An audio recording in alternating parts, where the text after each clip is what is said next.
ኩላሊትን እሸጣለሁ ወደሚል ደረጃ ደረስኩኝ። ኩላሊትን እሸጣለሁ ምገዛ ሰው እንድታገናኙኝ በእግዚአብሔር ስም እጠይቃቸዋለሁ። ከምር ነው ደግሞ ውሸት ምናምን ሳይሆን ወደ አዲስ አበባ የመጣሁት ኩላሊት መሸጥ ሳይሆን በወሬ ደረጃ ሲሰማ ኩላሊት 15 ሚሊዮን ያወጣል ይላሉ። ወሬ ነው እንግዲህ እውነታውን አላውቅም።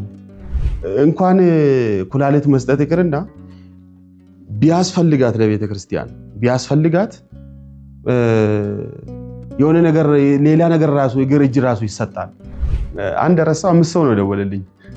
5 ሰው እንደዚህ ደብሎ ስንት ነው ብሎ የሚጠይቀኝም አለ። አረ እኔ ከዚህ በፊት ሽጬም አላውቅም።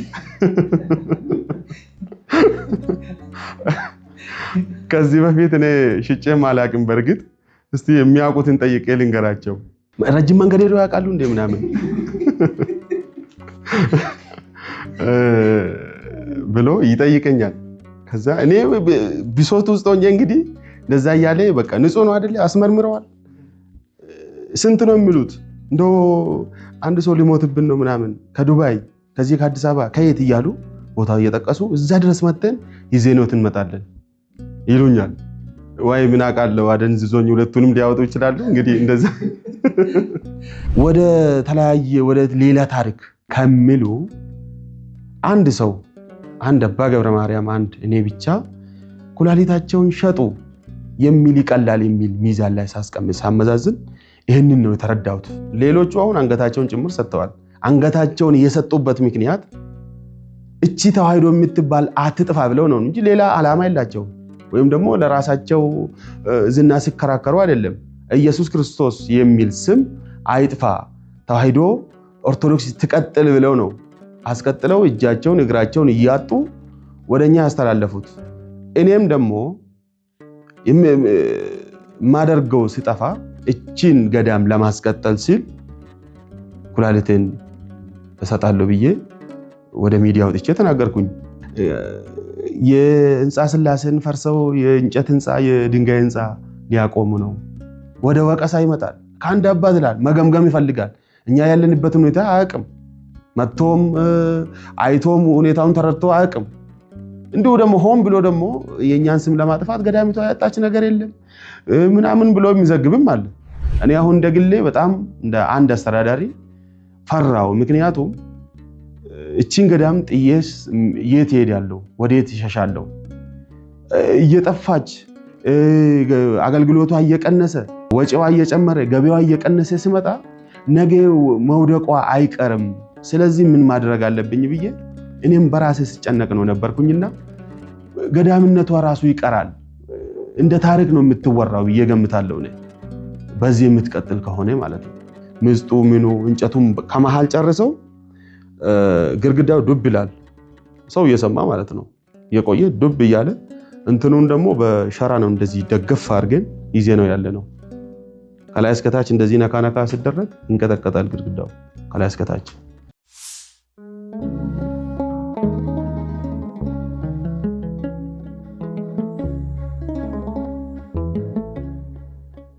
በስመ አብ ወወልድ ወመንፈስ ቅዱስ አሐዱ አምላክ አሜን።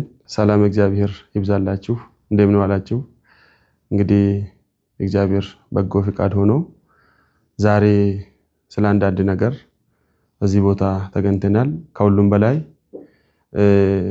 አምላካችን ፈጣሪያችን ኢየሱስ ክርስቶስ ስሙ የተከበረና የተመሰገነ ይሁንልን ማለት እፈልጋለሁ።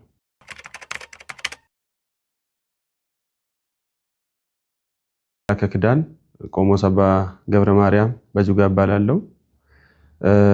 የኢሉባቦር ሀገረ ስብከት በመቶ ወረዳ ስር የምትገኘው የፈለገ ሕይወት ቅድስት ኪዳነ ምሕረት አንድነት ገዳምና ቦርቃ ቅሊንጦስ ዓለተ ምሕረት በዓታ ለማርያም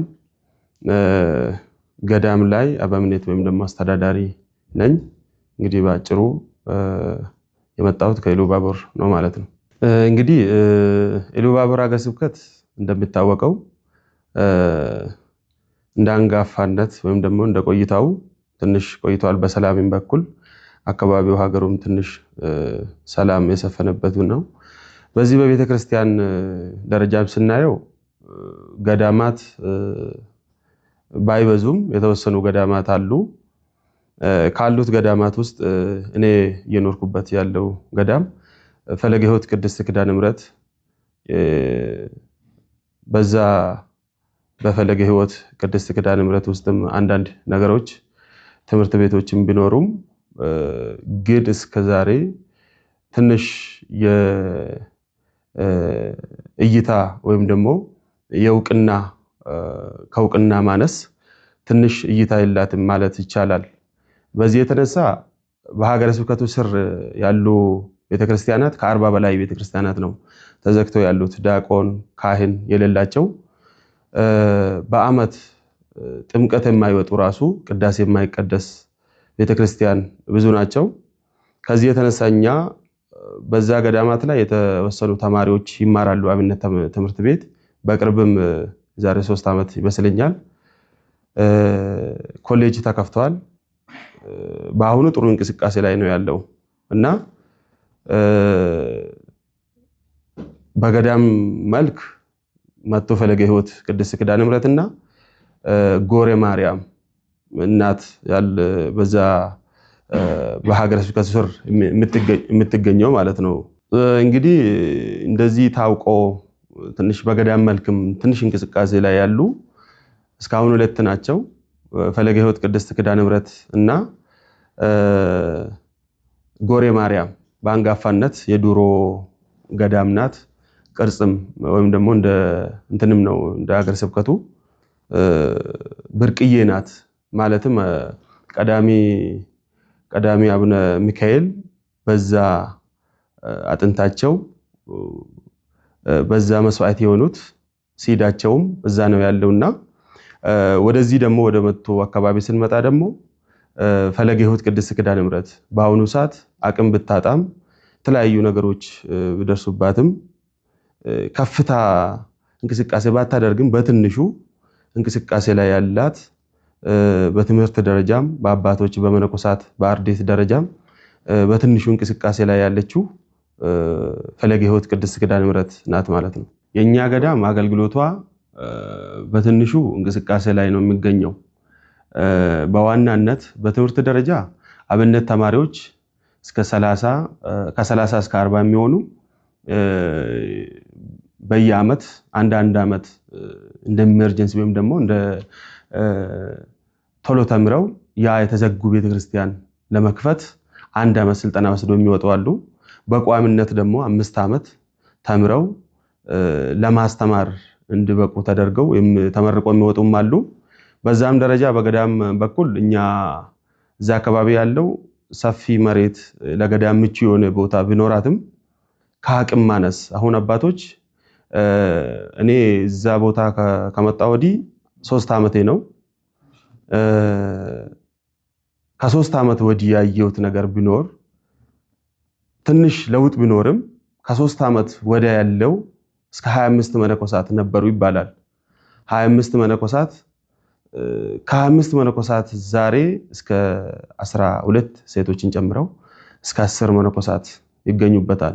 ቀዳሾች ስራ የሚሰሩ አንዳንድ ከብቶችን የሚጠብቁ እነኝን ጨምረው ማለት ነውና ለምን መነኮሳት አይቀመጡባትም የሚለው ሐሳብ ስመጣ ደግሞ እዛ አካባቢ ላይ የገዳም ምልከታ ወይም ደግሞ አካባቢው ገዳም እንደሌላ ገዳማት ትንሽ እይታ ከማጣት ሰው ትኩረት አድርገው ለገዳማት የሚገባውን ነገሮችን እያደረገ ያችን ገዳም ቀና አለማድረጉ ነው ጫና ተፈጠረባት። የተለያዩ ጉዞዎች የለም። እንደዚህ በሚዲያም በተለያየ ነገሮችም እውቅና የላትም። ግን በሰባዎች በሰማንያዎች ስናስባት ያቺ ገዳም የተለያዩ መምህራን የተለያዩ ጳጳሳት እዛ ቦታ አስተዳድረዋል። ለምሳሌ ብፁዕ አቡነ ኤዎስጣቴዎስ ዶክተር እዛ ቦታ ላይ ሄደው አስተዳዳሪ ወይም ደግሞ የዛች ገዳም አስተዳዳሪ ከሆኑ በኋላ ጵጵስናም ተቀብለው ወደ ውጭ ሀገርም ሄደው አገልግለዋል። ብፁዕ አቡነ ሩፋኤልም የተለያዩ መምህራን ነበሩባት በዛ ገዳም። በአሁኑ ሰዓት ግን ገዳሚቷ ትንሽ የአቅም ማነስ በዚህ እኛም በሚዲያ በተለያየ ነገር ብንናገርም የአቅም ማነስ ቢዝነስ ወይም ደግሞ ገቢ ምንጭ አለማግኘቷ ጎርተዋታል። አሁን አንድም ገቢ ምንጭ የላትም። ገቢ ምንጭ ሲባል እንግዲህ ገዳማት እንደሌላ ገዳማት የምናየው እንደሆነ ከብቶች እርባታ፣ የተለያዩ ነገሮች፣ እጅ ስራዎች፣ ሸመና፣ የተለያዩ ነገሮች ይኖራሉ በገዳም ሲባል። በእኛ ዘንድ ግን ከዚህ በፊት የነበሩ አስተዳዳሪዎችም ሆነ ይሄንን አላስጀመሩም።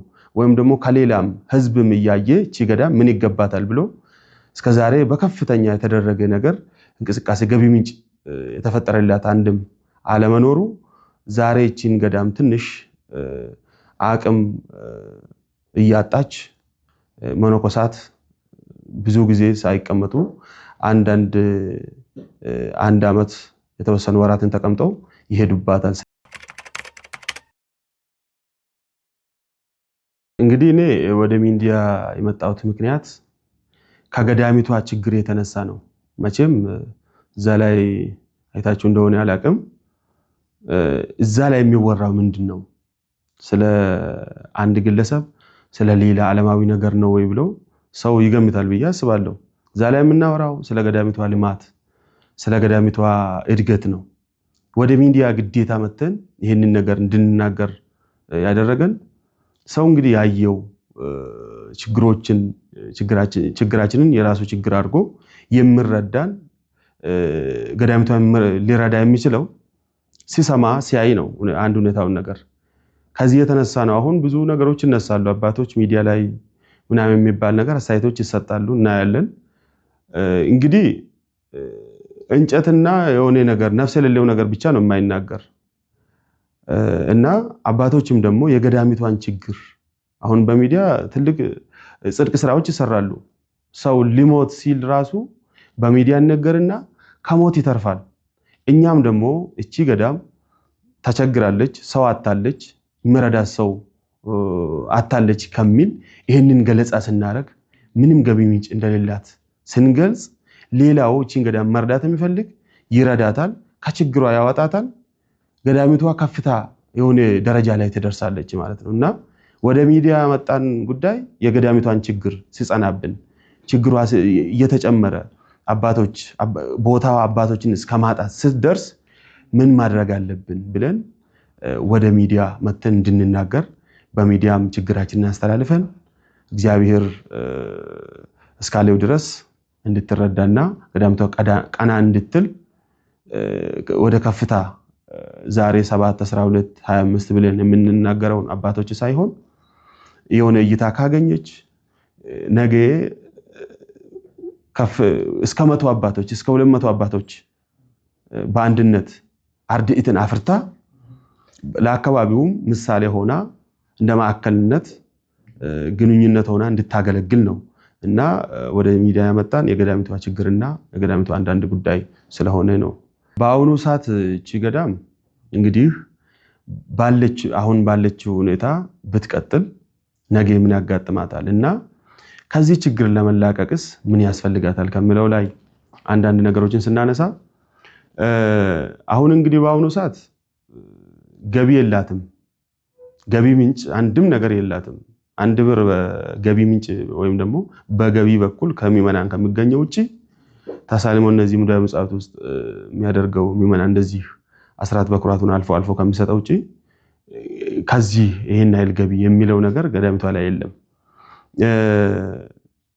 ለዚህስ መፍትሄው ምንድነው ሲባል እቺ ገዳም ገቢ ቢኖራት የሆነ ቋሚ ገቢ በወር የምታገኘው ቢኖራት ከዚህ ችግር ተላቃ እንኳን ለራሷ ለሌላም ትተርፋለች ብዬ ገምታለሁ። አንዳንድ ቤተክርስቲያናት አሁን ስናስብ የሚሰሩት ነገር ኖሯቸው መሬት የሚሰሩት ቦታ የሚቸገሩ ብዙ ቤተክርስቲያናትን እናያለን። እንደ ገዳማችን ግን የመሬት ችግር የለብንም። የአካባቢው የተለያየ ነገሮችን ለምሳሌ ከብት እርባታ፣ ንብ እርባታ፣ ልማት፣ ፍራፍሬዎችን፣ እርሻ፣ የተለያዩ ነገሮችን ለመስራት ብቁ የሆነ መሬት አላት። ለዚህስ ባዶአችን እጃችን ባዶ ስለሆነ ይሄንን ለመስራት አቅም ስላጣን አሁን የወርገ ወጪያችን እስከ 200,000 ነው። የመነኮሳት ልብሳቸው፣ ቀለባቸው ይሄን ስንደምረው እስከ 200,000 ወጪ እናደርጋለን። ይሄንን ወጪ እያደረግን አንድ ገቢ ሳይኖረን የሆነ ነገር ከጎን እንሰራለን እርሻ ምናምን ብለን ብንነሳ ውሸት ነው የሚሆነው።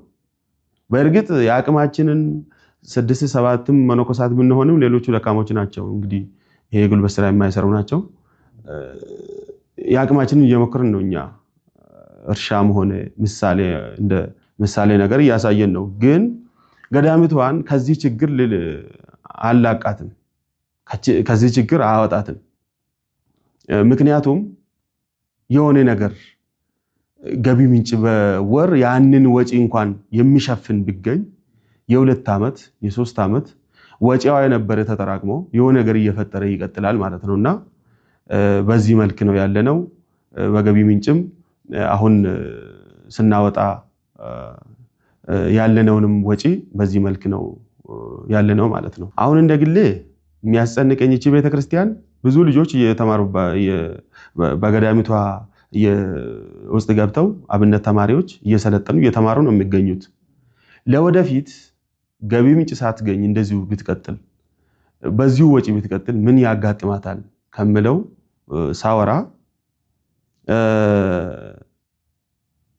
አባቶችን ከማጣት ገዳምነቷ ጠፍቶ እንደውም እስከ አንድ ተራ ቤተክርስቲያን ወይም ደግሞ እስከ አንድ የገጠር ቤተክርስቲያን ልክ ራሱ ሳትሆን ቀርታ አባቶችን አጣ ጸሎት፣ ቅዳሴ፣ ኪዳን ሲደረጉ የነበሩ ራሱ እስከሚቀሩ ድረስ ገዳምነቷ ጠፍቶ ስማሩ የነበሩት እንደ ታሪክ ማለት ነው። አሁን ድሮ ታሪክ እቺ ገዳም ነበረች፣ ኪዳነ ምሕረት ትባል ነበር። ይሄን አይል መነኮሳት ነበሩባት። ትናንትና ይሄን 1980 90 2000 ምናምን ዓመተ ምህረት በዚህ መልክ ነበረች። ወይኔ አሁን እንደዚህ ሆነች እንዴ ብለው በታሪክ ደረጃ እስከምትወራ ትደርሳለች ብዬ ገምታለሁ እኔ። ምክንያቱም በዚህ የምትቀጥል ከሆነ አሁን ቁጭ ብለን ስናየው እየደከመች ነው እንጂ እየበረታች አይደለም። ጉልበቷን እየጨመረች ሳይሆን ጉልበቷ እየተቀነሰ ነው ይሄድ ያለው። እኔ አሁን እንደግሌ በጣም እንደ አንድ አስተዳዳሪ ፈራው። ምክንያቱም እቺን ገዳም ጥዬስ የት እሄዳለሁ? ወዴት ይሸሻለሁ? እየጠፋች አገልግሎቷ እየቀነሰ ገቢዋ እየጨመረ ወጪዋ እየጨመረ ገቢዋ እየቀነሰ ሲመጣ ነገ መውደቋ አይቀርም። ስለዚህ ምን ማድረግ አለብኝ ብዬ እኔም በራሴ ስጨነቅ ነው ነበርኩኝና ገዳምነቷ ራሱ ይቀራል እንደ ታሪክ ነው የምትወራው ብዬ ገምታለሁ እኔ በዚህ የምትቀጥል ከሆነ ማለት ነው።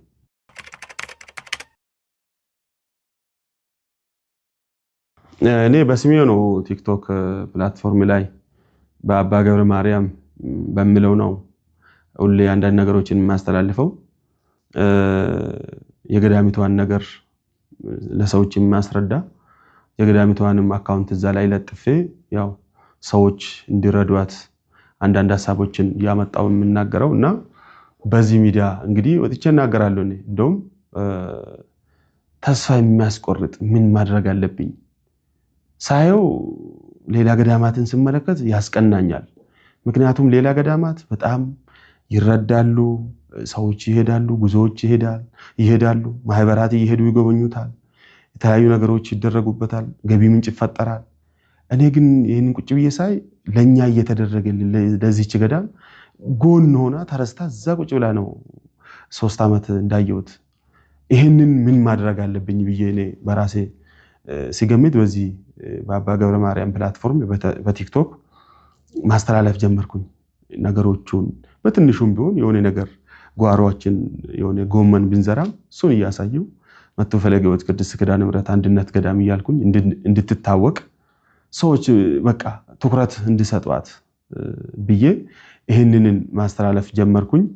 ሶሻል ሚዲያ ላይም እንግዲህ አንዳንድ ሐሳቦችን አንስተን ተስፋ እስከ መቁረጥ ድረስ ምን እናድርግ ትተን መሄድ አቅደን አልቻልንም። ብንሄድም ደግሞ እግዚአብሔርን ነው እዛ ቦታም ብንሄድ እግዚአብሔርን ነው የምናመልከው። ሌላ አምላክ የለን፣ አንድ አምላክ ነው ያለነው። መጥቶ ፈለገ ሕይወት ቅድስት ኪዳነ ምሕረት ትተን በችግሯ ምክንያት ትተን ወደ ሌላ ገዳም ይሄድን እንደሆነ እዛም እግዚአብሔር ነው ያለው፣ እዚህም እግዚአብሔር ነው። ችግሯን ይዘን በቻልን አቅም ችግሯን እያስረዳን እንቆያለን ከሚል ነው እስከዛሬ እንትን ያለው ማለት ነውና በዛ በአባ ገብረ ማርያም ፕላትፎርም ነው በቲክቶክ ችግሮቿን አንዳንድ ነገሩን የምንለቀው ማለት ነው። በሁለት ዓመት ውስጥ እንግዲህ በልማት በኩል በአቅማችን በሬም ገዝተን ማረስ ሞክረናል። እኔ እንግዲህ ያው ራሴን እንትን ማለት ሳይሆን ግብርናም ስለሚያውቅ ራሴ እያረስኩኝ ሌሎቹ ደግሞ ከኔ በኋላ ተከትለው እንዲያርሱ፣ እንዲያርሙ፣ እንዲቆተክቱ ይሄንን በዛ በቲክቶክ ላይ እያሳየው ለመጪው አሁን ደውለው ገዳሚቷ አርዲት አሉ ወይ እንገባለን፣ በገዳም ኑሮ መኖር እንፈልጋለን የሚሉኝ ልክ ስመጡ እኔ አስተዳዳሪ ሆኜ ሲሰራ እኔ ደግሞ ምንድነኝ ብለው በቁጭት ወደዛኛው ስራ ገብተው ያቺን ገዳም እንዲሰሩ ወይም ደግሞ ልማቷን ቀና እንዲያረጉ ነው ምኞቴና 2 ዓመት ነው ቲክቶክን በዚህ መልክ ሳስተላልፈ ነበርኩኝ ማለት ነው።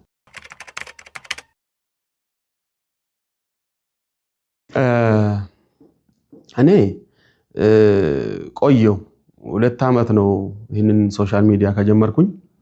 ትላልቅ ሰዎች እነዚህ እውቅና ያላቸው በዚህ በቤተ ክርስቲያን ድምጽ የሚሆኑ አንዳንድ ሰዎችን ለመገናኘት ለደውዬም ለማግኘት ሞክሬው ነበር፣ ያልተሳካም።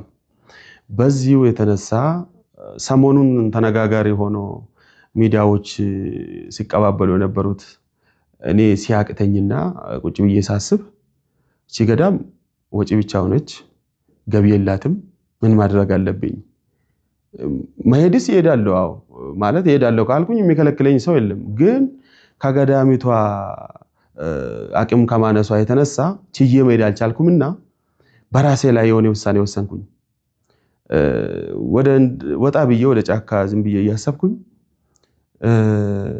ኩላሊትን እሸጣለሁ ወደሚል ደረጃ ደረስኩኝ። ይህም ማለት እንግዲህ ሕገ ቤተ ክርስቲያን ይፈቅዳል፣ ተገቢ ነው፣ ሕጋዊ ነው ብዬ ሳይሆን የተናገርኩኝ የገዳሚቷን ችግርና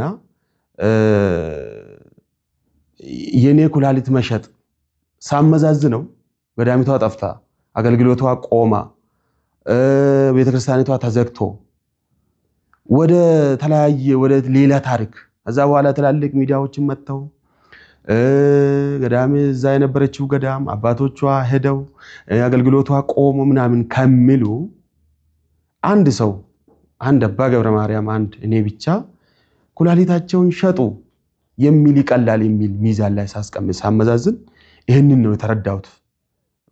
በራሴ በኩል ይሄንን ኩላሊታቸውን ሸጡና ቤተክርስቲያኒቷን ገቢ ምንጭ አስጀመሩ፣ የመነኮሳት ቤት ሰሩ ቢባል ነው የሚቀለው እንጂ መነኮሳት ተበተኑ፣ ገዳም መባሏ ቀረ፣ አንድ መነኩሴ ከግቢዋ ከቦታዋ የለም ከሚባል አባ ገብረ ማርያም ኩላሊታቸውን ሸጡ ቢባል ይቀላል ብዬ ገምታለሁ። ምክንያቱም እቺ ገዳም ከተፈታች ወይም ደግሞ ገዳም አባቶች ከጠፉ ገዳምነቷ ከቀረ ብዙ ነገር ነው የሚቀረው። እዛ ቦታ ላይ እየተማረ ያለው ትውልድ አለ።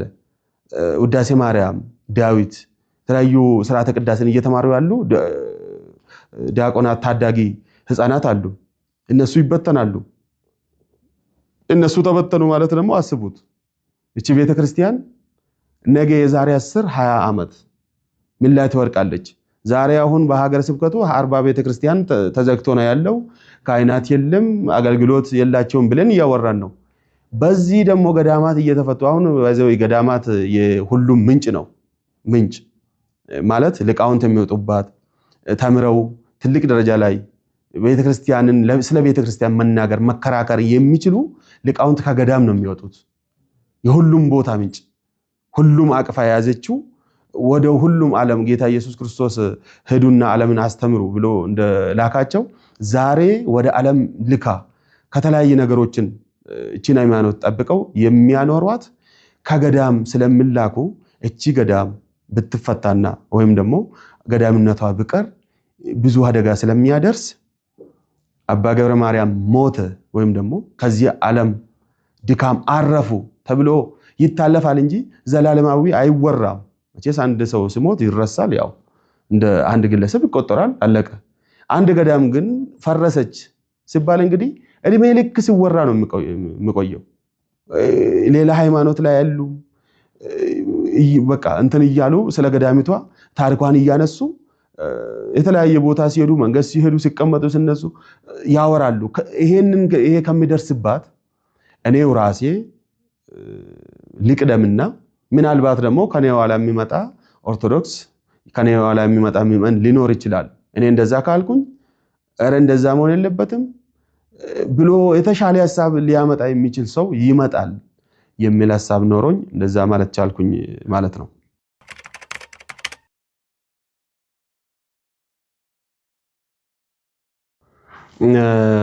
አዎ እንደዛ የተለያዩ ጫጫታዎች ሲነሳ እንደዚህ ተቃራኒውም ደጋፊውም ስልኬ ላይ የደወለ ሲጠይቀኝ ለአባቶች እንደውም አላወራሁትም ነበረ። ከዛ የሆኑ አባትን ጠርቻቸው ቀጥታ በራሴ ፕላትፎርም ላይ ላይቭ ገብቼ የገዳሚቷን ችግር ከፈለጋችሁ በዚህ መልክ ላሳያችሁ እችላለሁ፣ አካባቢው ይሄንን ይመስላል፣ ሁኔታው ይሄንን ይመስላል ብዬ ላስረዳችሁ እችላለሁ። ይልቅ ደግሞ ከዚህ አባት ተረዱ ጠይቋቸው ብዬ እሳቸውን አቁሜ ቁጭ ብለን ፊት ለፊት እያወራን ነበረ ከተቃራኒ ሐሳቦችን ሲያነሱ ለነበሩ ሰዎች ጋር እና አባቶች አሁን እዛ ላይ ያሉት አባቶች በጣም እንግዲህ አዘኑ ማለት እንደውም የሆኑ አባት ቤታቸው እንደዚህ በጀርባ እንደዚህ ፈርሰዋል። ጀርባ ያለው መንገድ ነው፣ ውጭ ነው፣ ቤቱ ዳር ላይ ተሰርቶ ነው ያለው። በወጣው በገባው ቁጥር ቤቴን ነው የሚሉኝ። ምክንያቱም ቤቱ በቃ ውርጭ ይመታቸዋል፣ ሌሊት ንፋስ ምን ዝናብም ወደ ውስጥ ያካፋልና ከዚህ የተነሳ እኛ አባት ያለቅሳሉ። ከኛ አባት ነው ከኛ አባት የተነሳ አሁን መውጫው መግቢያዬ በሳቸው በር ላይ ነው። ሲወጣም ሲገባም ረባኮት ይሉኛል። እኔም የሚያሳስበኝ ምንድነው የወር ወጪያችን የትኛው ይችላል ከሙዳየ ምጽዋት ብንቆጥር የቱን ይችለናል የምለውን አስባለሁ። እሳቸው ስለ ቤቱ ይነግሩኛል። በዚህ መሃል እኔ ጭንቀት ውስጥ ገባውና በጣም ከማዘናቸው ቤታቸው ከመፍረስ ወይም ደግሞ ቢገፋ ራሱ የሚወርቅ ቤት ማለት 70-80ዎች እሱም በጭቃ ቤት የተሰራው ምንም ግንባታ ያልተደረገ ቤት ማለት እንግዲህ አስቡት። ምስጡ ምኑ እንጨቱም ከመሃል ጨርሰው ግርግዳው ዱብ ይላል። ሰው እየሰማ ማለት ነው የቆየ ዱብ እያለ እንትኑን ደግሞ በሸራ ነው እንደዚህ ደገፍ አድርገን ይዜ ነው ያለ ነው። ከላይ እስከታች እንደዚህ ነካነካ ሲደረግ እንቀጠቀጣል ግርግዳው ከላይ እስከታች እና እስከዚህ ሳየው በጣም አሳዘኑኝ። ይሄንን መናገር ቻልኩኝ። ተናግሬ ያለው እንደዚህ ብያለሁ ብዬም ደግሞ ስነግራቸው መልሰው ደግሞ ሌላ ሀዘን ሆነባቸው። እርሶ ለኛ ብሎ እንደዚህ ብሎ ተናገሩ ምናምን ብለው ብዙ ስናወራ ነበርና በጣም እኔ እንደዚህ ከማለት ስለው በጣም አዝነው ስነጋገሩ ነበሩና አባቶች አዝነዋል በዚህ እንዴት የሚልም ጥያቄ ውስጥ ገብተዋል ማለት ነው።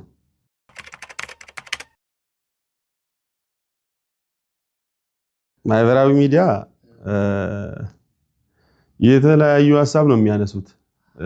እንኳን የህንጻ ስላሴን ፈርሰው የእንጨት ህንጻ የድንጋይ ህንጻ ሊያቆሙ ነው። እንግዲህ ትክክል ነው፣ ህንጻ ስላሴ ነው።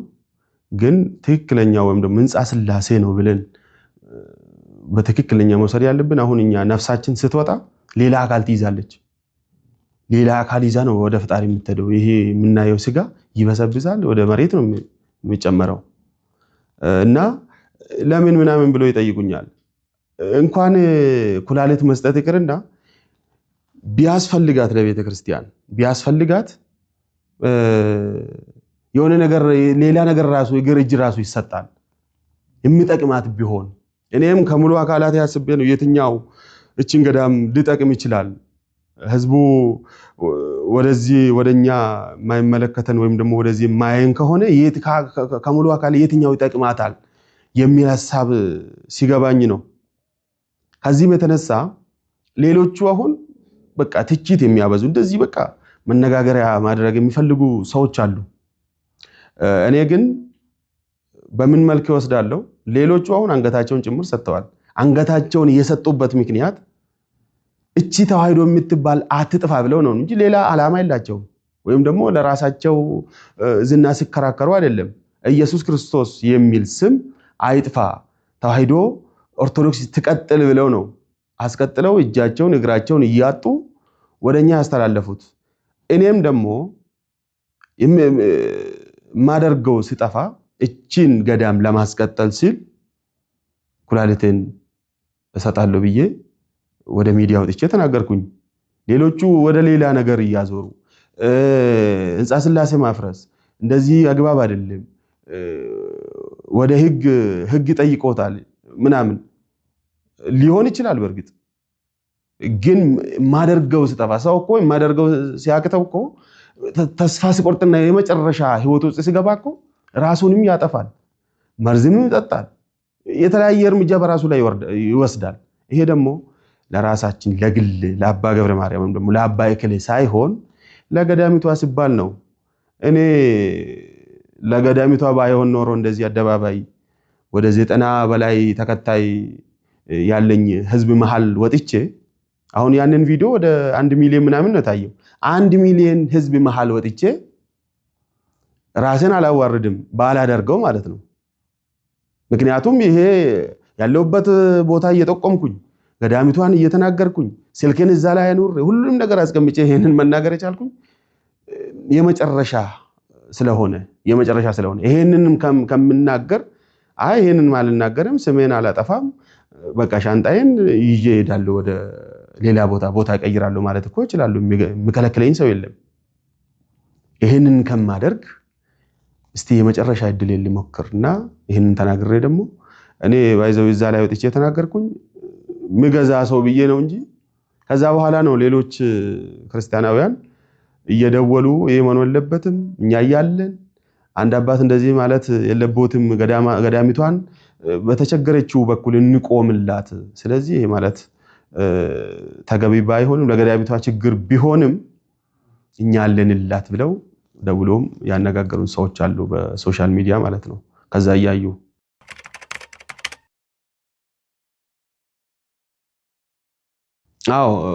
ውጤት አሁን አንዲት እናት ከአሜሪካን ሀገር 13000 በየወር መድባለች።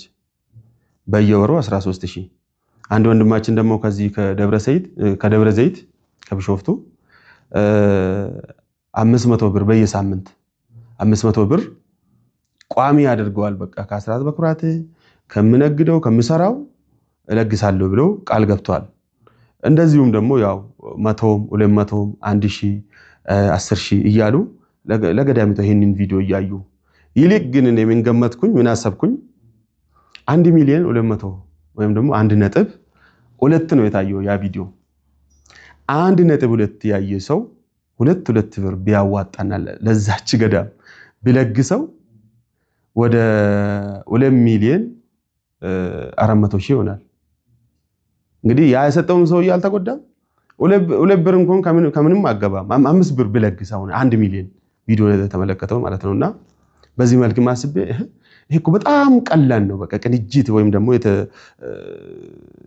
አንድነት ቢኖርና በዚህ መልክ ቢታሰብ ቪዲዮን አየ ሌላ አስተያየት ከሚሰጥ እኛ ተቸግረን ነው ወደዚህች ደረጃ ይሄንን መናገር የቻልነው።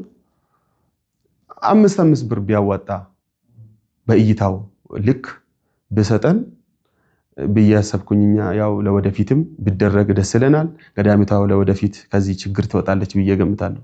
ከዱባይ አለ አንዱ ዋቆት እንደው ምን እንደተቸገሩ እንደው አናቅም፣ ግን ልጄ በጣም ተቸግራለች ኩላሊት ምናምን ሲሉ ሰምቼ አሉኝ።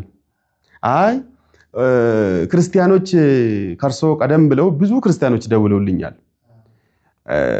በፈረሰችባት በደከመች በዛ በኩል ለገዳሚቷን ቆምላት እንጂ እርሶ ኩላሊቶትን መሸጥ የለቦትም።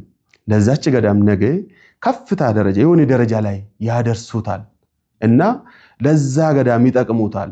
ኩላሊቶትን ከሸጡ ወይም ደግሞ ለገዳሚቷ ከለገሱ ሊጎዱም ከስራም እንትን ሊሉ ስለሚችሉ እኛ አለን ብለው የደወሉልኝ ሰዎች ስላሉ ሐሳቤን እየቀየርኩኝ ነው። እንደውም ቀይሬ ያለው ብዬ አንድ ረሳው 5 ሰው ነው ደወለልኝ። 5 ሰው እንደዚህ ደብሎ ከምር ነው ደግሞ ውሸት ምናምን ሳይሆን ከምር ነው የሚጠይቁኝ። ስንት ነው ብሎ የሚጠይቀኝም አለ። ኧረ እኔ ከዚህ በፊት ሽጬም አላውቅም። ከዚህ በፊት እኔ ሽጬም አላውቅም። በርግጥ እስቲ የሚያውቁትን ጠይቄ ልንገራቸው።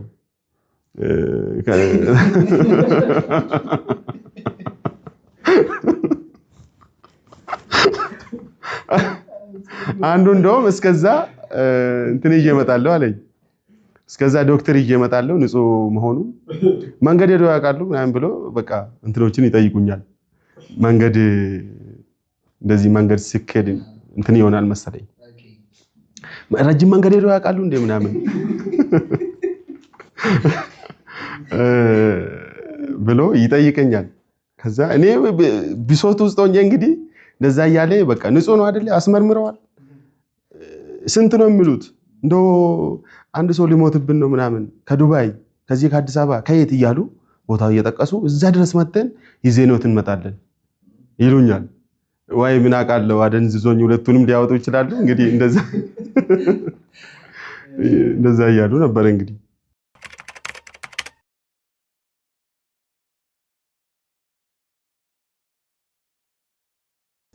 በሁለት መንገድ ነው። አንደኛና ዋናነቱ እውነት እቺ ገዳም የምትጠፋ ከሆነ የኔ እርምጃ ወይም ደግሞ የኔ ሐሳብና የመጨረሻ እድል ይሄንን ነው። ከመሄዴ በፊት የምትሻሻል ወይም ደግሞ ከችግሯ የምትወጣ ከሆነ በራሴና ትክክለኛ ውሳኔ ነው ወሰንኩኝ መጀመሪያ ላይ። ሁለተኛ ላይ ደግሞ መቼስ ኦርቶዶክስ እኔ ብቻ አይደለም ኢትዮጵያ ሙጭ ሀገርም ውስጥ ሀገርም ኦርቶዶክስ ተዋሂዶ አሉ። ስለዚህ ይሄንን ሲል የሰሙ እንደው ልባቸው አልሰማ ብሎ የቆየ ሰው ሊሰማ ይችላል ወይ እንዴት ማለት ቻሉ ብለው ሊገመግም ይችላል ወይ? አንዳንድ ቦታዎች እናያለን። አሁን መንገድ ላይ የሚለምኑት የነቢጤዎች የሆነ ክላስካ ይሄ የሚያሳዝን እንትኖችን ይዞ ይቀመጣሉ። ያንን ይዞ የሚቀመጡበት ምክንያት ሰዎች ያንን እየሰማ ያዝንላቸዋልና የሆነ ነገር ይሰጣቸዋል። ቆሎ ዞሮ ቆሎ የሚሸጡ ሰዎችም አሉ። አንዳንዴ አሁን ሆን ብለው ይደፉታል ያንን ቆሎ አልሸጥ ሲላቸው ማለት ነው። ያ ነገር ምንድነው? ቆሎው ተደፋ ወይኔ እያለ ያም 10ም 20ም ጣል ጣል እያደረገ ያንን ሰው ይታደጋል እና ይታደጋል እንጂ እንደዚህ ያደርጋል በትክክል አትድም ወይ ምናምን ብሎ እንትን አይለውም። መቼስ ያዘነ የሆነ ነገር ይሰጠዋልና እኔ ሁለተኛና አማራጭ አድርጌ የወሰድኩኝ አንድ አባት ኩላሊታቸውን ሽጠው መጥቶ ፈለገ ሕይወት ቅድስት ኪዳነ ምሕረትን ገዳምነቷን አስቀጠሉ ቢባልኛ ስማችን ብለው የሚናገሩ ሰዎች አሉ፣ በእርግጠኝነት አሉ። ዛሬ በኮልታፋ አማርኛ ባይሰሙኝም በዚህ ሊሰሙኝ ይችላሉ፣ ለዚህች ገዳም ሊቆሙ ይችላሉ የሚል ውሳኔ ነው። እኔ በሁለት መንገድ ነው በዚህ በሁለቱ መንገድ ነው ያሰብኩኝ ማለት ነው።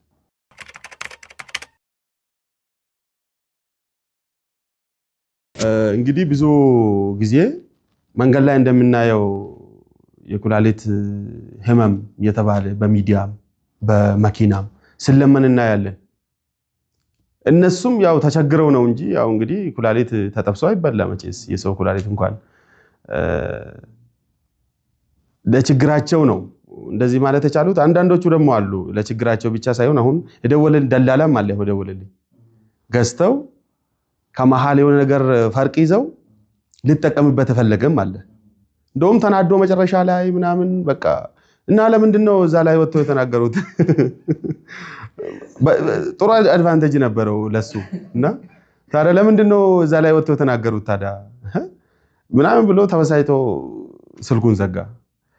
እውነተኛ ተቸግረው ልጄ ናት ባኮት ልትሞትብኝ ነው ምናምን ያሉም ሰዎች አሉ። እኛ አሁን ዴና ኩላሊት ስኖረን ዴና አካል ስኖረን እንደሚያመን እንደምንቸገር አይታወቅብንምና በዚህ አጋጣሚ ያው ሁለት ኩላሊት ዴና ኩላሊት ኖሮን ዴና አካል ዴና ጤና ጥሩ ጤና ኖሮን የምንንቀሳቀስ ሰዎች እግዚአብሔርን ብናመሰግን እላለሁ። ያው የተቸገሩ ሰዎች ናቸው የደወሉ ማለት እፈልጋለሁ።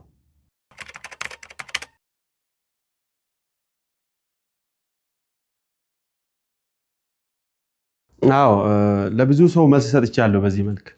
እንደውም አንዳንድ ሰው ይደውልና ወዳው ከአንድ አባቴ ይጠበቃል ለምንድን ነው ምናምን እያለ ሰላም ሳይል የሚናገር ሰው አለ። ታዲያ ምን እንዳደረግ ነው የፈለጋችሁት?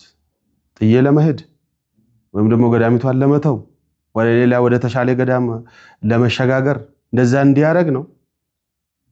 እንደውም ልንገራችሁ እያልኩኝ እናንተ አስራት በኩራታቸውን ለቤተ ክርስቲያን ለገዳማት በከለከላችሁት እኔ ደግሞ እዚህ ደረጃ ላይ ይህን እስክናገር ደረስኩኝ።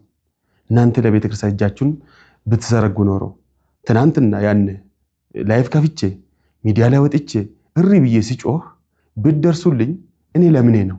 ፎቅ ልግዛ አላልኩ፣ ማኪና ልግዛ አላልኩ፣ የራሴን ዝና ላሻሽልበት አላልኩ። ለገዳሚቷ ነው። ያኔ ሲጮህ ብትረዳኝ ኖሮ እኔ እንደዛ አላልኩም ነበረ። አትረዳኝም፣ አልረዳኝም፣ አላገዝክም፣ አስራት በኩራትን ለቤተክርስቲያን አልሰጠህም። ስለዚህ ምን ማድረግ አለብኝ? እኔም እንዳንተው ችላ ብዬ መቀመጥ አለብኝ? እዚህ እኮ እኛ ጥሩ ሶፋ ላይ ጥሩ ኑሮ ውስጥ ኑረን አይደለም። ሰው እንኳን ኩላሊት አሮጌ ጫማህን ስጥ ለቤተክርስቲያን ቢባል ራሱ አይሰጥም። ተቀያሪ ይሆንልኛል ብሎ ነው የምከራከረው። ሁለት ልብስ አለ፣ አንዱን ለቤተክርስቲያን ያስፈልጋታልና ቤተክርስቲያን አንድ ልብስን ትፈልጋለችና ስጥ ቢባል ራሱ ማይሰጥ አለ። ሁሉም ሳይሆን የማይሰጥ አለ። እና ይሄንን ራሱ ማድረግ የማይችል ወደ ወቀሳ ይመጣል። ከአንድ አባት ይላል መገምገም ይፈልጋል። እኛ ያለንበትን ሁኔታ አያውቅም። መጥቶም አይቶም ሁኔታውን ተረድቶ አያውቅም። እንዲሁ ደግሞ ሆን ብሎ ደግሞ የኛን ስም ለማጥፋት ገዳሚቷ ያጣች ነገር የለም ምናምን ብሎ የሚዘግብም አለ። እኛ ያጣን ነገር ባይኖረን ሙሉ ብንሆን አካላችንን ቆርሰን አንድ ጎናችን ብለን አንዘግብም መቼስ። ምክንያቱም ይሄ ውርደት ነው እና አይጸጽተኝም። ይሄንን ለምን ለቀቅኩኝ ምናምን ብለ አጥፋ የሚሉኝም ባይዘው ደውሎልኛል። አጥፉ፣ ኧረ አባ ስሞት እየጠፋ ነው አጥፉ። አላጠፋም። ምክንያቱም ሰው ያንን ቪዲዮ እያየ ይደውልልኛል፣ ችግሯን ይረዳል፣ ይጠይቃል። የት አካባቢ ነው የት ቦታ ነው የምትገኘው ብሎ ይጠይቀኛል። በዛ በጠየቀኝ እንትን ደግሞ የሆነ ነገር ይወረውራል። ያው እንግዲህ ትርፍ ስለሚሆን አላጠፋም። ምክንያቱም ወስኜው አስቤበት ነው የተናገርኩት ብዬም እየመለስኩላቸው ነበር። አንድ ጊዜ ወደ እግዚአብሔር ቤት ገብተዋል ማለት መነኩሴ ማለት ትቶ ወደ እግዚአብሔር ጠቅላላውን በጉልበቱ በእውቀቱ በሁሉም ነገር ለእግዚአብሔር እንዲያገለግል ራሱን መስጠት ነው። አሁን እኔ ኩላሊት ሰጠው ብዬ ራሴን አላካብድም። ምክንያቱም ዓለማዊ ውስጥ ሆኜ አይደለም። ወደ እግዚአብሔር ቤት አንዴ መጥቻለሁ። አባት እናትን ርስት ጉልት ከአባቴ ከእናቴ ተካፍዬ ልኖር ብዬ አይደለም እዛ ውስጥ ያለሁት። እሱን ትቼ ነው የመጣሁት ወደ ገዳም ሲባል ሁሉንም ትቶ ነው የሚመጣውና ለኔ ይሄ ኩላሊት መስጠት ምን አካላቴንም ሰጥቻለሁ፣ እጅግሬንም ሰጥቻለሁ። አሁን ለገዳሚታዊ ነገር ብሰራ ክፈሉኝ አልልም። ይኸው ቀን ስራዬን የሰራሁበትን ክፈሉኝ አልልም። ምክንያቱም አንድ ወደ ገዳሚቷ እጄ እግሬንም አይኔንም አይምሮዬንም ጉልበቴን ሁለመናዬን ለዛች ለእግዚአብሔር ስለሰጠሁት አሁንም ራሱ እንኳን አንድ ኩላሊት ሁለት ኩላሊትም የእግዚአብሔር ነው ብዬ ነው የማምነው። ተሽጦ ገንዘቡ ወደ ገዳሚቷ ገቢ ባይደረግም ሁለቱም ኩላሊት የእግዚአብሔር ነው። አንድ ለሱ ተሰጥቻለሁ፣ ገብቻለሁ፣ ወደ ገዳም እንትን ብያለሁና ይሄ ምንም አይደለም። ሙሉ አካላትም ሙሉ ህይወትም ተሰጥቷል ለማለት ነው።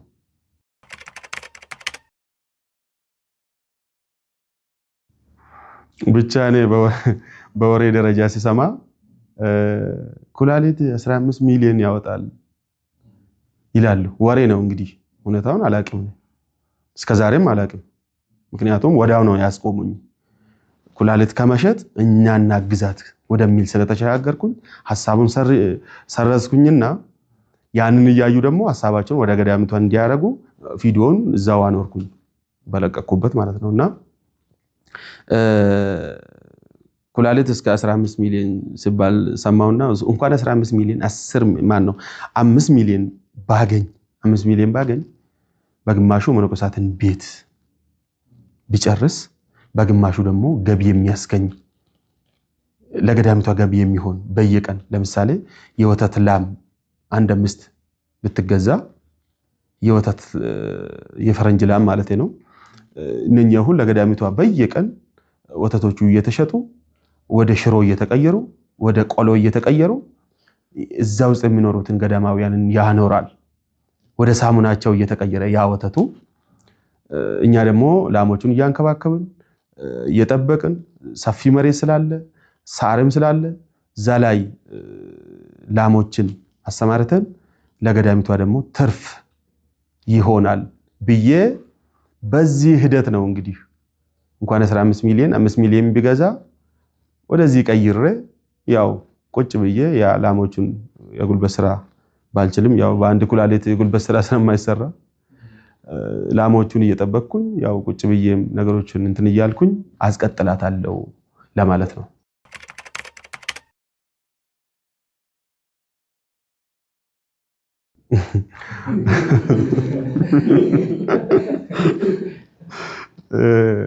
አዲስ አበባ የመጣሁት ያው አንዳንድ ሰዎች እንደዚህ ጠርተውኝ ነገሮቹን እናጣራ ደብዳቤውን ትክክለኛ ደብዳቤውንም ይዘው ይምጡ፣ ስለዚህ ፌስ ቱ ፌስ ፊት ለፊት እንጠይቆትና ተረድተን በማህበራትም በግልም እንረዳታለን ብለው ሀሳብ አስተያየት ስለሰጡኝ ወደ አዲስ አበባ መጥቼ ያው ችግሯን ይልቅ እንዲያስረዳ ለሰዎች ከዚህም በላይ ደግሞ ምን አሰብኩኝ ቲክቶከሮችን ባገኝ ታዋቂ አርቲስቶች ተሰሚነት ያላቸው አሁን እኔ አባ ገብረ ማርያም አባውኜ የሆነ ሚዲያ ላይ ቀጥታ ከሚወጣና የሆነ አርቲስት ከሚወጣ ብዙ ልዩነት አለው። ሰው እግዚአብሔርን ሳይሆን በዚህ ምድር ላይ ፊት ነው የሚያየው። ፊት እያየ እንትን ይላልና በዚህም የተነሳ እነሱንም ካገኘሁት እንዳጋጣሚ እንደውም በዚሁም መማር የምትባል ውጭ ሀገር የምትኖር ቪዲዮን አይታ በምን ልርዳውት ብላ ጠይቃኝ ከሁሉም ቲክቶከሮች ከሁሉም ክርስቲያን ተብለው ስለ ቤተ ክርስቲያን ከሚናገሩ እንግዲህ አይተው እንደሆነ ሳላዩ ቀርተው እንደሆነ ያላቅም እሷ ብቻ ናት ቪዲዮን ተቀብላ በውስጥም ጽፋልኝ አሁን ቀጠሮ ይዛልኝ ነው ያለችው ፊት ለፊት መቼ እንደሆነ ያው እዛ ላይ እናሳውቃለን። ቀጠሮ ይዛ እዛ ላይ እናስተባብራለን። ገዳሚቷ መቀጠል አለባት። የእርሶን ኩላሊት ይቆይ ከርሶ ጋር ይኖር ገዳሚቷን እንረዳታለን ብላ ሐሳብ የሰጠችኝ ከሁሉም እሷ ናትና ወደ አዲስ አበባ የመጣሁት ኩላሊት መሸጥ ሳይሆን የሚመናኑን የክርስቲያኖችን ሐሳብ ተቀብዬ ወደ ተግባር ለመቀየርና ከነሱ ጋር ተገናኝቼ አንዳንድ ነገሮችን ስለ ገዳሚቷን ለማውራት ነው ወደዚህ የመጣሁት። አሁን የሚያስጨንቀኝ ልክ 20 አልፎ ወደ 22 23 ቀናት ሲሸጋገሩ እንደ አንድ አስተዳዳሪ ምን ይሰማኛል? አሁን እንግዲህ አንድ አባወራ ለቤተሰቡ በገበያ በቀረበ ቁጥር ቅዳሜ በመጣ ቁጥር ያሳስበዋል። ምክንያቱም ቁሳቁሶች የሚገዙበት ይጠየቃልና በቤተሰብ ደረጃ በጣም ይጨነቃል። እኔም እንደዛው በዛው ልክ 25 ሲደርስ 24 25 26 ሲደርስ የመነኮሳት ቀለብ አለ። የመነኮሳት ቀለብ አሁን ከገበያ ነው ሸምተን የምንበላው። እኔ እስከማውቀው ድረስ የገዳማት የመነኮሳት ቀለብ ተዘርቶ ተሰርቶ እህል ተዘርቶ ታጭዶ ተወቅቶ ነው እንጂ ከጎተራ ወይም ደግሞ ከስቶሪ ነው እንጂ ወጥቶ የምመገቡት። ወር በመጣ ቁጥር ገበያ እየሄድን የተለያዩ ነገሮችን እየገዛን አይደለም። ከስቶሪ ነው በቃ ሁሉም እንትን ነባር ገዳማትን ስናይ እና እኔ አሁን 25 በመጣ ቁጥር ይሄ 100,000 ወጪው ደሞዙ ምኑ የካህናት የዘበኞች የአቃቢ የምን የሚባለው ብዙ ያው አቅም ብታጣም ተቀጥራ የምታስተዳድረው አባላት ስላሏት ይሄ ያስጨንቀኛል። ምን ላውጣው? ሙዳም ጻ ስንከፍት የተወሰነ ብር እናገኛለን። እሱን ጨመር አድርገን እንደው በቃ እንሳቀቃለን። ባንኮች አሁን በየወር ባንክ ሄደን እዛ ያለችዋን ያወጣን ደሞዝ ስናደርግ ስንከፍል በጣም ስቅቅ ይለኛልና 25 በመጣ ቁጥር 26 ቀን በመጣ ቁጥር የወር ደሞዝና የመነኮሳት ቀለብ ጠቅላላ ወጪ የወር 200 ሺህ በጣም ስቅቅ ያደረገኝና በጣም ያሰቃየኝ ነበር።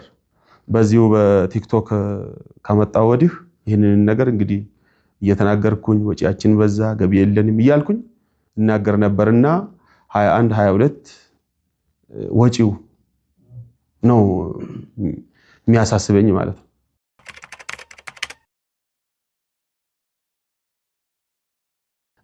እኔ እንግዲህ በሚዲያ ቆይቻለሁ 1-2 ዓመት ማለት ቀላል አይደለም።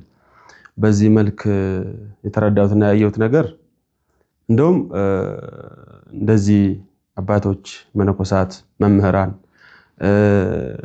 አንድምታን የሚያብራሩ እስከዛሬ አልወጡም ብዬ ይገምታለሁ ሚዲያ ላይ። እኔ አሁን ሚዲያ በቃ እንደ አንድ ነገር ነው የምቆጥረው እንጂ አሁን ሌሎች አሁን ቲክቶኩን የሆነ እንደ ኃጢአት ነገር አለ አይደል? የሆነ የኃጢአት ክፍል የሆነ ነገር አድርጎ የሚገምት ሰው አለ። ግን እንደዛ መሆን የለበትም። ምክንያቱም በጎ ነገር እየተሰራበት ያለውን በአንድ ግማሽ በአንድ ጎን እያየን ነው። ሰዎች እየተረዱ ነፍሳት እየዳኑ ችግሮች እዛ ያለው በቤቱ ቁጭ ብሎ የዛኛውን ገዳም የዛኛውን ቤተክርስቲያን የዛኛውን ሰውዬ ችግር ተረድተው እየረዳ ያለው በዚሁ በቲክቶክ ነው፣ በሶሻል ሚዲያ ነው፣ በሚዲያ ነው። መነኩሴ ሲባል እንግዲህ ባይታዊ እንደዚህ ተወስኖ የሆነ ቦታ ቁጭ ብለው ከሰው ጋር ሳይገናኝ ከፈጣሪ ጋር ብቻ ልክ ዮሐንስ በበረሃው እንደነበረ ማለት ነው። እንደዚህ ወጥቶ የሚያስተምር ደግሞ ልክ እንደ ጌታችን ኢየሱስ ክርስቶስ ዝቅ ብሎ ከደሃ ጋር ከፍ ብሎ ከሀብታሙ ጋር ከሰርግ ቤቱ ከሐዘን ቤቱ ጋር ሁሉም ቦታ እየገባ ነበረ። ድንግል ነው፣ መነኩሴ ነው፣ ከዛም አልፎ እግዚአብሔር ነው እና ይህንን ሲያደርግ ይህንን ምሳሌ ሲያሳየን ስለነበረ እኛ በየሰፈር በየመንደሩ ገብተን ያንን ሰው ብንመክር ወደ ንስሐ ብንመልስ ከተማ አቋርጠን ወደ ሆነ ኃጢአተኛ ሄደን ብናጠምቅ ወደ ንስሐ ብናመጣ እንደዚሁም ደግሞ ወደ ሚዲያ መወተን ሚዲያ ላይ ተናግረን ጥሩ ቃላት ጥሩ አርአያ የሚሆን ትውልድ እዛ ላይ ነው ተቸንክሮ የሚውለው። አሁን መሬት ላይ ማንንም ሰው አታገኙም። ቤተክርስቲያን ቢገባ ራሱ ግማሹ ያ ላይ ነው እዛ ላይ ነው ያለው። ብቀመጥ ሰው 2-3 ሰው ሆኖ ብቀመጥ ራሱ ሰው አያወራም። እዛው ቲክቶኩ ላይ ሚዲያው ላይ ስለሆነ እንደውም በከፍተኛ በብዛት አባቶች መምህራኖች በዚህ ሚዲያ ወጥተው የዘፈኑን የምኑን የሌላውን ሸፍነው በቃለ እግዚአብሔር መሸፈን አለባቸው። በቃለ እግዚአብሔር ስክሮል ሲያረጉ ቃለ እግዚአብሔር ስክሮል ሲያረጉ ዝማሬውን ስክሮል ሲያረጉ መምህረ ከለን ስክሮል ሲያረጉ አባይ ከለን ቢያገኙ ይማረካል፣ ትውልድም አይጠፋም ብዬ ገምታለሁ።